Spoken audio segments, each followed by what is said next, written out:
ओवैसी ने बढ़ा दी अखिलेश यादव की टेंशन। 2027 की जंग से पहले यूपी की सियासत में छिड़ गई है मुस्लिम वोट बैंक पर बड़ी लड़ाई। आखिर क्यों समाजवादी पार्टी पर लगातार निशाना साध रहे हैं असाउद्दीन ओवैसी? क्या उन्हें लगता है कि मुसलमानों का इस्तेमाल सिर्फ वोट बैंक के लिए किया जाता है? क्या अब मुस्लिम नेतृत्व और राजनीतिक हिस्सेदारी के नाम पर ओवैसी सपा के सबसे मजबूत किले में सेंध लगाने की तैयारी कर रहे हैं? इसके लिए आप देखिए हमारी ये रिपोर्ट। नमस्कार, आप देख रहे हैं स्वराज पावर और आपके साथ मैं काजल अवस्थी। उत्तर प्रदेश की सियासत में 2027 की जंग का शंखनाद हो चुका है। बहराइच के मटेरा से असाउद्दीन ओवैसी ने मिशन 2027 लॉन्च कर दिया है।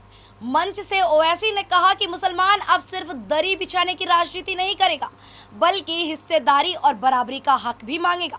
दरअसल ओवैसी ने अपनी चुनावी शुरुआत किसी सामान्य सीट से नहीं, बल्कि समाजवादी पार्टी के मजबूत गढ़ मटेरा से की है।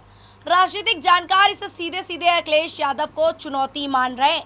AIMIM का मकसद साफ है, मुस्लिम वोटों में अपनी हिस्सेदारी बढ़ाना और खुद को मुस्लिम नेतृत्व के वैकल्पिक चेहरे के रूप में पेश करना। दिलचस्प बात तो ये है कि पिछले कुछ वर्षों में अखिलेश यादव ने खुद को सिर्फ मुस्लिम राजनीति तक सीमित रखने के बजाय व्यापक सामाजिक समीकरणों पर भी फोकस किया है। ऐसे में ओवैसी उस खाली जगह को भरने की कोशिश कर रहे हैं जहां मुस्लिम प्रतिनिधित्व और नेतृत्व की बहस नया मुद्दा बनाया जा सके।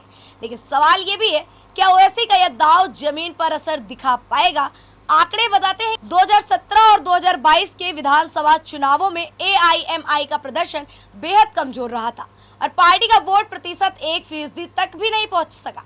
फिर भी ओवैसी इस बार पूरी तरह से नजर आ रहे हैं। बिहार और महाराष्ट्र के अनुभव के बाद अब उनकी नजर उत्तर प्रदेश के मुस्लिम बहुल इलाकों पर है।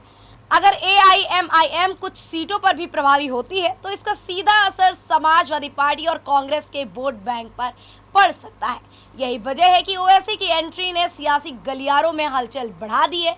एक तरफ है बीजेपी जो कि सत्ता बचाने की तैयारी में है, तो दूसरी तरफ वही है समाजवादी पार्टी के राष्ट्रीय अध्यक्ष अखिलेश यादव जो सत्ता में वापसी का सपना देख रहे हैं। लेकिन इस लड़ाई में ओवैसी नया मोड़ लेकर आए हैं। अब सबसे बड़ा सवाल यही है, क्या यूपी का मुस्लिम वोटर एक बार फिर समाजवादी पार्टी पर भरोसा करेगा या फिर ओवैसी को अपना नेता अपनी पार्टी की राजनीति को मौका देगा? फिलहाल 2027 की जंग में अभी वक्त है, लेकिन इतना जरूर तय है कि यूपी की चुनावी लड़ाई अब सिर्फ बीजेपी बनाम सपा की नहीं रह गई है। ओवैसी फैक्टर ने मुकाबले को और दिलचस्प बना दिया है। आने वाले महीनों में यही फैक्टर कई सियासी समीकरण बदल सकता है। ऐसी ही राजनीतिक खबरों को देखने के लिए देखते रहिए स्वराज पावर।